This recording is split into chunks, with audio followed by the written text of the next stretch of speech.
Hi అండి, అందరికీ నమస్కారం. Welcome to my channel SSG entertainment.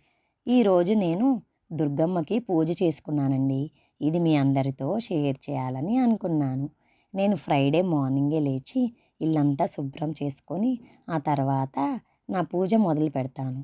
దానికోసమని నేను ఫ్లవర్స్, ఫ్రూట్స్, తమలపాకులే కాకుండా నిమ్మకాయలు కూడా తెచ్చుకుంటాను. అన్నీ ఇలా ఒక ట్రేలో సర్దుకుంటాను. ఆ తర్వాత నిమ్మకాయల దండ ఇలా తయారు చేసుకుంటాను. నేనైతే మొత్తం 9 నిమ్మకాయలతో ఇలా దండ తయారు చేసుకుంటాను.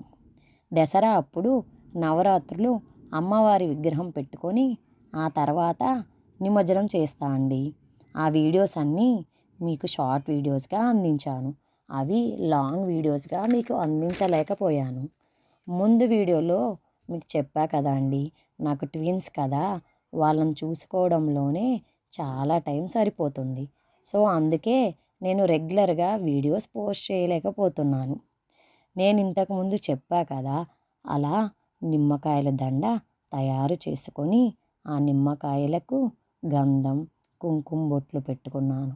తర్వాత దేవుడి పటాలకు కూడా గంధం, కుంకుమ బొట్లు పెట్టుకొని పూలు పెట్టుకొని నైవేద్యంగా నేనైతే ఈ వారం పిల్లలతో కుదరక అరటిపండ్లు నైవేద్యంగా సమర్పించుకొని పూజ చేసుకున్నాను.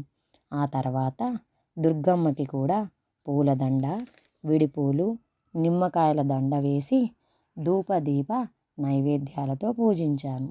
ఇలా మనం పూజ చేసుకుంటే మనసుకి ఎంత ఆనందంగా అనిపిస్తుంది కదా, ఒక పాజిటివ్ ఎనర్జీ వచ్చినట్టు ఉంటుంది.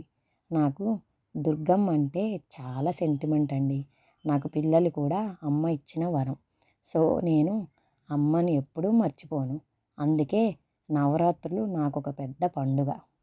నా శుక్రవారం పూజ అయితే ఇలా అయిపోయిందండి.